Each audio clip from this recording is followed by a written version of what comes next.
ये gitu भी कही दो देखो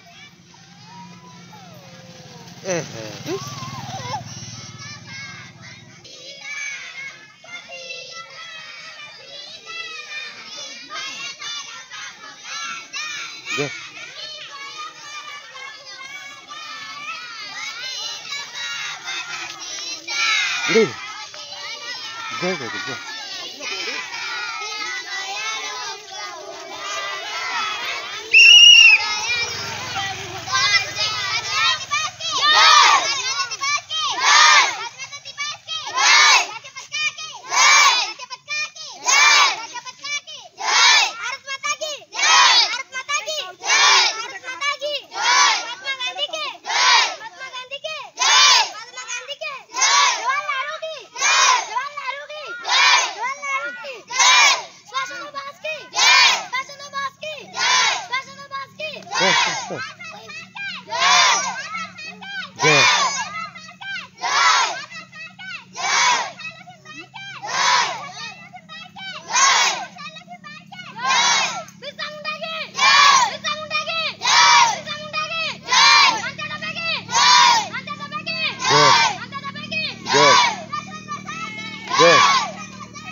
हाँ जाओ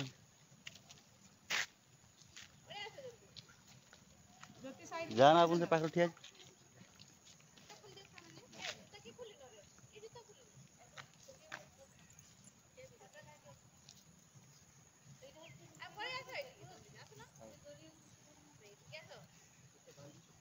जा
भारत माता की भारत माता की लाल बाल पाल गांधी की लाल बाल पाल गांधी की लाल बाल पाल गांधी की सुभाष बोस की झांसी रानी लक्ष्मीबाई की झांसी रानी लक्ष्मीबाई की रानी लक्ष्मीबाई की वीर सुरेंद्र साय की वीर सुरेंद्र साय की वीर सुरेंद्र साय की वंदे वंदे वंदे जनगण शुरू करेंगे शुरू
ତୋଫାତ। ମୋର ଜନ୍ମ 1953 ମାନେ ମୁଁ ବି ସ୍ୱାଧୀନତା ଦେଖି ନାହିଁ। 6 ବର୍ଷ ପରେ ମୁଁ ଜନ୍ମ ହେଇଛି। କିନ୍ତୁ ଆମେ ଯେତେବେଳେ ପିଲା ଥିଲେ ପାଠ ପଢ଼ୁଥିଲେ ବିଦ୍ୟାଳୟରେ ସେତେବେଳେ ଯେଉଁ ଉତ୍ସାହ ଉଦ୍ଦୀପନା ନେଇକି ଆମେ ଯାଉଥିଲେ ଆଜି ଆଉ ସେ ଉତ୍ସାହ ଉଦ୍ଦୀପନା ଦେଖିବାକୁ ମିଳୁନି। କାହିଁକି ନା ପିଲା ଖୁବ୍ ଛୋଟିଆ ହେଇଗଲେ। ସେତେବେଳେ ଆମ ପାଠପଢ଼ାଟା 8 ବର୍ଷରୁ ଆରମ୍ଭ ହେଉଥିଲା। ତେଣୁ ବର୍ତ୍ତମାନ ତୁମେ ତ 4 ବର୍ଷରୁ ପଢ଼ିଲଣି। ତେଣୁ 8 ବର୍ଷ ହେଲାକୁ ତୁମେ ଚତୁର୍ଥ ଧରିଲଣି। କେତେ ପଢ଼ ଆଉ ତୁମର ତାକତ କେତେ। ଯାହା ହଉ ଯେ ସ୍ୱାଧୀନତାର ଯେଉଁ ଦିବସଟିକୁ ଆମେ ପାଳନ କରୁଛୁ ଯେ ସେଇ ଦିନଟି କାହିଁକି ଆମେ ପାଳିବା ତା ବିଷୟରେ ଆମେ ଟିକେ ଜାଣିବା ଦରକାର। ଯେ ଆମେ ଆଜି ଦେଖ ବାଂଲାଦେଶ ଯେଉଁ ସୃଷ୍ଟି ହେଲା ପାକିସ୍ତାନ ସାଙ୍ଗରେ ମିଶିଥିଲା। ପାକିସ୍ତାନ ପାଖରୁ 1971 ମସିହାରେ ଇନ୍ଦିରା ଗାନ୍ଧୀ ତାକୁ ଦିଭାଗ କରିଦେଇଥିଲେ। ତେଣୁ ବାଂଲାଦେଶ ଗୋଟେ ହେଲା ପାକିସ୍ତାନ ଗୋଟେ ହେଲା। କାହିଁକି ନା ସବୁବେଳେ ପାକିସ୍ତାନର ଯେଉଁ ମୁସଲମାନ ଗୋଷ୍ଠୀ ଥିଲେ ସେମାନଙ୍କର ଲୋଲୁପ ଦୃଷ୍ଟି ଆମ ଭାରତବର୍ଷ ଉପରେ ସବୁବେଳେ ପଡ଼ିଥିଲା। ଭାରତବର୍ଷର ଯେଉଁ ଅରାଜକତା ସୃଷ୍ଟି କରିବା ଭାରତରୁ କିଛି ଅଂଶକୁ ନେବା ଏହିସବୁ ଦୃଷ୍ଟିରେ ରଖିକି ଆମର ପ୍ରଧାନମନ୍ତ୍ରୀ ଶ୍ରୀମତୀ ଇନ୍ଦିରା ଗାନ୍ଧୀ ଯେ କହିଲେ ୟାକୁ ଖଣ୍ଡ ଖଣ୍ଡ କରିଦେବା ଯାହାଫଳରେ କି ସେମାନେ ଆଉ ଆମ ସହିତ ଲଢ଼ିବେ। କିନ୍ତୁ ଯେଉଁ ବାଂଲାଦେଶକୁ ଆମେ ସୃଷ୍ଟି କରିଥିଲେ ବା ଆମ ଭାରତର ପ୍ରଧାନମନ୍ତ୍ରୀ ଯେଉଁ ସୃଷ୍ଟି କରିଥିଲେ ଆଜି ସିଏ ଆମ ପାଇଁ ଗୋଟେ କାଳ ହେଇ ଠିଆ ହେଇଛି। ଆମର ଯେଉଁ ଭାରତୀୟ ହିନ୍ଦୁ ଲୋକମାନେ ଅଛନ୍ତି ଆଜି ବାଂଲାଦେଶରେ ସେମାନଙ୍କ ଉପରେ ଅତ୍ୟାଚାର ହେଉଛି।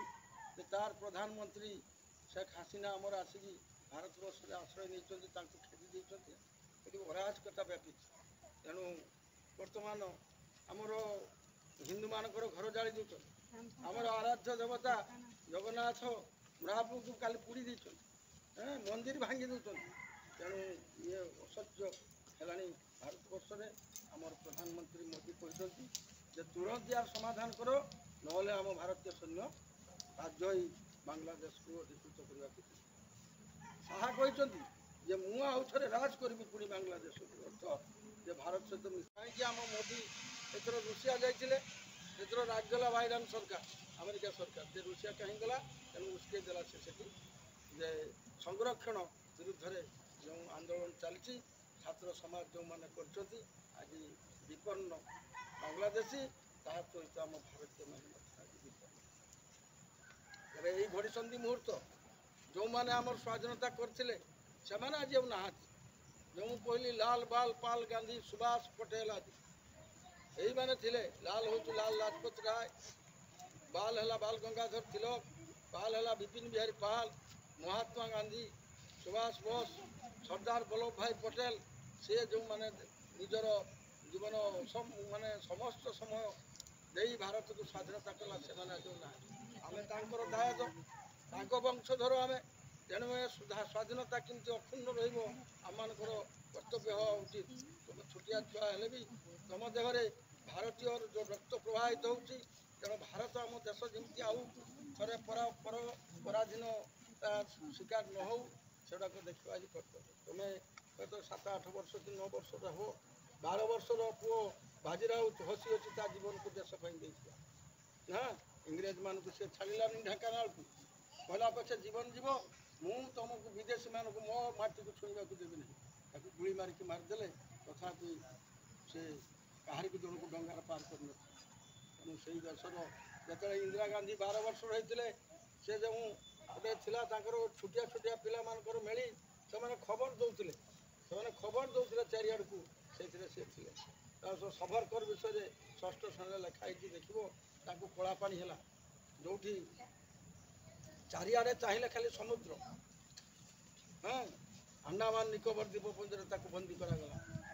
ସେମାନେ ପ୍ରତିଦିନ ତେଲ ପେଳିଲେ, ତେଲ ଯେତିକି ବାହାରିବା କଥା ନ ବାହାରିଲେ ପୁଣି ଖାଇବାକୁ ମିଳୁନଥିଲା। ପାଣି ଗିଲାସେ ଦେବେ ସେତିକିରେ ଗୋଟେ ଦିନ 24 ଘଣ୍ଟା ସେ ରହୁଥିଲେ। କେତେ କଷ୍ଟ କରି ଜାତୀୟ ପତାକା ତଳେ ଆମେ ସମସ୍ତେ ଆଜି ଶପଥ ନେବା ଯେ ଆମର ଶେଷ ରକ୍ତ ବିନ୍ଦୁ ଥିବା ପର୍ଯ୍ୟନ୍ତ ଆମେ ଏ ଭାରତର ସ୍ୱାଧୀନତା କେମିତି ବଜାୟ ରଖିବା। କାରଣ ଆମର ସୈନ୍ୟମାନେ ଆଜି ଯେଉଁ ଚୀନ ସୈନ୍ୟମାନଙ୍କ ସହିତ ମୁହାଁମୁହିଁ ହେଉଛନ୍ତି ସେ ଯେଉଁ ପାହାଡ଼ ଉପରେ ସେମାନେ ଅଛନ୍ତି ସେଠି ଯେଉଁ ଆଉ କିଛି ଦିନ ଗଲା ପରେ ବରଫ ପଡ଼ିବ ସେଇ ଶୀତ ଭିତରେ ସେମାନେ ଭାରତର ଘାଟିକୁ ଜଗୁଛନ୍ତି। ଚାରିଆଡ଼େ ଆମର ଅଛି। ବାଂଲାଦେଶ ସହିତ ଆମର ସୀମା ଲାଗିଛି। ଆସାମ ଲାଗିଛି, କୋଲକାତା ଲାଗିଛି, ଆଉ ଏଗୁଡ଼ାକ ସବୁ ଲାଗିଛି। ମଣିପୁର ଲାଗିଛି। ତେଣୁ ବର୍ତ୍ତମାନ ଯେଉଁ ବାଂଲାଦେଶର ଗଣ୍ଡଗୋଳ ହେଉଛି ସେମାନେ ହଜାର ହଜାର ସଂଖ୍ୟାରେ ଭାରତ ଭିତରକୁ ପଶିବାକୁ ଚେଷ୍ଟା କରୁଛନ୍ତି। ଆଜି ଆମର ଯେଉଁ ସମୁଦ୍ର କୂଳ ଅଛି ସେ କୂଳମାନଙ୍କରେ ଖାଲି ବାଂଲାଦେଶୀ ଅଛନ୍ତି। ମାନେ ଭାରତର ଯଦି ସେମାନେ ଅଧିକୃତ କରିବେ ଦିନେ ତାଙ୍କର ସଂଖ୍ୟା ଗରିଷ୍ଠତା ଆସିଗଲେ ସେମାନେ ଭାରତରୁ କିଛି ଅଂଶ ଛଡ଼େଇ ନେବେ। ତେଣୁ ଆଜିଠୁ ସଜାଗ ହେବା ଯେ ଆମ ଭାରତୀୟମାନେ ଆମେ ଆମ ଦେଶର ସଜାଗ ପ୍ରହରୀ ହେବା, କେମିତି ଆମ ଦେଶକୁ ପର ପ୍ରଦାନତ ନ କରିବା ବା ଏଇ ଯେଉଁ ଅନୁପ୍ରବେଶକାରୀକୁ ରୋକିବା, ଖବର ଦେବା, ସେମାନଙ୍କୁ ଆମ ଦେଶକୁ ହଟେଇବା ଆମମାନଙ୍କର କର୍ତ୍ତବ୍ୟ ହେବା ଉଚିତ। ପିଲା ତୁମମାନଙ୍କ ଭିତରେ ଯେ ସେ ମହାତ୍ମା ଗାନ୍ଧୀ, ଜବାହରଲାଲ ନେହେରୁ ବା ସର୍ଦ୍ଦାର ବଲ୍ଲଭ ଭାଇ ପଟେଲ ନାହାନ୍ତି ତା କହିହେବ ନାହିଁ। ତେଣୁ ତୁମର ସେଇ ମନୋବୃତ୍ତି ନେଇକି ଆଗେଇ ଚାଲ ଯେ ଆମ ଦେଶଠାରୁ କିଏ ଅଛି ବଡ଼, ଜୀବନକୁ କ୍ଷଣ କରି ଲଢ଼। ଏଇ ଘାଟି ପାଖରେ ଜଗିଛନ୍ତି ସେମାନେ, କିଏ ବା ଏମାନେ ଏଠି କି କରନ୍ତି ନିର୍ଜନ କାନ୍ତାରେ ଘାଟି ରକ୍ଷା କରୁଛନ୍ତି। ଏମାନେ ସୀମାନ୍ତ ପ୍ରହରୀ, ସୀମା ଜଗିଛନ୍ତି ଆମର ଭାଇମାନେ। ଆମ ଦେଶ ଯେମିତି ବିଦେଶୀ ହାତକୁ ନ ଯାଉ ଗୁଳି ଗୁଳା ନେଇକି ସେମାନେ ଜାଗିକି ଅଛନ୍ତି। ଆମେ ଆଜି ଆନନ୍ଦରେ ଶୋଇଛେ, ଖାଉଛେ, ପିଉଛେ, ବୁଲୁଛେ କେବଳ ସେମାନଙ୍କ ପାଇଁ। ଏ ଯେଉଁ 78ତମ ସ୍ୱାଧୀନତା ଦିବସ ଅବସରରେ ମୁଁ ଏକତ୍ରିତ ହୋଇଥିବା ଆମର ଛାତ୍ରଛାତ୍ରୀ ଏବଂ ସମସ୍ତଙ୍କୁ ଅନୁରୋଧ କରୁଛି ଯେ ସେମାନେ ସଜାଗ ହୁଅନ୍ତୁ, ନହେଲେ ଦେଶ ପରପ୍ରଦାନ ହେଇଯିବ। ଆଉ କହିଲେ ତ ବହୁତ କିଛି ହେବ, ଯେ ବହୁତ କହିବାର ଅଛି। ଯେତେବେଳେ ମହାତ୍ମା ଗାନ୍ଧୀକୁ ଜେଲକୁ ନିଆଗଲା ସାରା ଦେଶ କାନ୍ଦିଲା, ସମସ୍ତଙ୍କ ଆଖିରୁ ଲୁହ ଆସିଲା, କିନ୍ତୁ କଷ୍ଟ ହେଲା। ସେଠୁ ଦେଶାଇ କହିଲେ ଯେ କୋଟି କୋଟି ଆଖି ଆର୍ଦ୍ର ହୋଇଲା, ନିର୍ଜଳ ତବ ଆଖି, ଜାଣି ହୁଏ ନାହିଁ ଅନ୍ତର ତବ କୋଉଠି ରହିଲା ଲାଖି। ସମସ୍ତେ କାନ୍ଦୁଛନ୍ତି, ତମେ ତାଙ୍କ ସ୍ତ୍ରୀ ହେଇକି କାନ୍ଦୁନ। ସିଏ କାନ୍ଦିଲେନି, କହିକି କାହିଁ କାନ୍ଦିଲେନି ନା ଏ ଦେଶ ପାଇଁ ଯାଇଛନ୍ତି। ଦେଶ ପାଇଁ କରି କାମ, କେହି କାହା ଭାଗ୍ୟ ଯଦି ମିଳେ କାରାବାସ, କାରା ନୁହେଁ ସେ ପବିତ୍ର ପ୍ରବାସ। ଏ ଗୋପବନ୍ଧୁ ଦାସ ଉତ୍କଳମଣି ଯାହାକୁ କୁହାଯାଉଛି, ଯେ ସିଏ ତାଙ୍କର ଥିଲା। ଯେତେବେଳେ ତାଙ୍କୁ ବନ୍ଦୀକି ନିଆଗଲା, ମହାତ୍ମା ଗାନ୍ଧୀକି ନିଆଗଲା, ଜବାହରଲାଲ ନେହେରୁକୁ ନିଆଗଲା, ସର୍ଦ୍ଦାର ବଲ୍ଲଭ ଭାଇ ପଟେଲକୁ ନିଆଗଲା, କହିଲେ ଏମାନେ ନେତା ଅଛନ୍ତି, ଏମାନଙ୍କୁ ବନ୍ଦୀ କରିଦେଲେ କ'ଣ ହେବ ନା ଏ ସ୍ୱାଧୀନତା ଆନ୍ଦୋଳନ କମିଯିବ, ଆମେ ଆହୁରି ଶାସନ କରିବା। ଇଂରେଜ ମାନେ କଥା ଭାବିକି ତାକୁ ନେଇଥିଲେ। କିନ୍ତୁ ଜନଜାଗରଣ ଖୁବ୍ ଜୋରରେ ଜାଗ୍ରତ ହେଲା। ଏଇ ଯେଉଁ କବିତାଟି ଲେଖିଥିଲେ ଗୋପବନ୍ଧୁ, ଯେ ଉତ୍କଳ ନେତାର ନାହିଁ ପ୍ରୟୋଜନ, ଉତ୍କଳର ନେତା ନିଜେ ନାରାୟଣ। ଆମର ଯେଉଁ ଜଗନ୍ନାଥ ଆଉ କିଏ ବଳଭଦ୍ର ସୁଭଦ୍ରା ଅଛନ୍ତି, ସେଇ ଜଗନ୍ନାଥ ହେଉଛନ୍ତି ଆମର ନେତା। ତାଙ୍କୁ ପାଥେୟ କରି ଆଗେଇ ଚାଲ ବୋଲି ଯେତେବେଳେ କହିଲେ, ସେତେବେଳେ ପୁଣି ଓଡ଼ିଶା ଲୋକ ଲାଗିଗଲେ। ବୀର ସୁରେନ୍ଦ୍ର ସାଏ, ଏଇ ଯେଉଁ ବିର୍ସା ମୁଣ୍ଡା, ପାଇକର ଦଳ ବେହେରା, ଏମାନେ ମଧ୍ୟ ଅକାହାତରେ ତାଙ୍କ ଜୀବନକୁ ବଡ଼ ଜଙ୍ଗଲ ଭିତରେ ଲୁଚି ରହିକି ଏବଂ କାଣ୍ଡସର ଧରିକି ଯୁଦ୍ଧ କରିକି ଇଂରେଜମାନଙ୍କୁ ପରାହତ କରିଥିଲେ। ତେଣୁ ତାକୁ ଯେତେବେଳେ ପଚରାଗଲା, ସେ କହିଲେ, ମହାତ୍ମା ଗାନ୍ଧୀ କହିଲେ 1942 ମସିହାରେ ଯେ କୁମାରିକା ଠାରୁ କାଶ୍ମୀର ଯାଏଁ କୋଟି କୋଟି ଜନମନ ହେବ ଏକଜୁଟ, ନତୁବା ଝଡ଼ିବ ଜୀବନ ଆଜୀବନ ମାନସ। କହିଲେ ମୁଁ ଆଉ ଖାଇବିନି। ଆମର ଭାରତର ମୁକୁଟ ହେଲା କିଏ କାଶ୍ମୀର, ଯେଉଁଟାକି ସ୍ୱାଧୀନ ରାଜ୍ୟ ହିସାବରେ, ସ୍ୱାଧୀନ ଦେଶ ହିସାବରେ ରହିଥିଲା। ତାକୁ ଏଇ ମୋଦି ସରକାର, ଯେଉଁ ପ୍ରଧାନମନ୍ତ୍ରୀ ବର୍ତ୍ତମାନ କିଏ ମୋଦି, ନରେନ୍ଦ୍ର ମୋଦି, ସେ ତାକୁ ମିଶାଇ ଦେଲେ। 370 ଧାରାକୁ ଉଚ୍ଛେଦ କରିକି ଆମର ମୁକୁଟଟାକୁ ସେ ଭାରତ ସହିତ ମିଶାଇ ଦେଇଥିଲେ। ତେଣୁ ବର୍ତ୍ତମାନ ଆମର ହେଲା କିଏ ନା ଦକ୍ଷିଣରେ କୁମାରିକା ଆଉ ଉତ୍ତରରେ ହେଲା କାଶ୍ମୀର। ପୁରା ଭାରତବର୍ଷ ବର୍ତ୍ତମାନ ଆଗରୁ ଥିଲା ମୁକୁଟ ବିହୀନ ଦେଶ, ଏବେ ମୁକୁଟ ହେଇଯାଇଛି। ତେଣୁ ଏଇ ଯେଉଁ କାଶ୍ମୀର ଆସିଛି ଆଜି, ସେଇଥିପାଇଁ ପାକିସ୍ତାନ ମାନେ ସବୁବେଳେ ଅରାଜକତା ସୃଷ୍ଟି କରିବାକୁ ଚେଷ୍ଟା କରୁଛନ୍ତି। ତେଣୁ ଯେ ଆମେ ସମସ୍ତେ ଏକଜୁଟ ହେବା, ତାପରେ ଯାଇକି ମୁଁ ଅନଶନ ଭାଙ୍ଗିବି। ଏ କଥା ମହାତ୍ମା ଗାନ୍ଧୀ କହି ସମ୍ଭାଳି ହେବ ନାହିଁ। ତେଣୁ ସେମାନଙ୍କୁ ସ୍ୱାଧୀନତା ଦେବାକୁ ହେବ।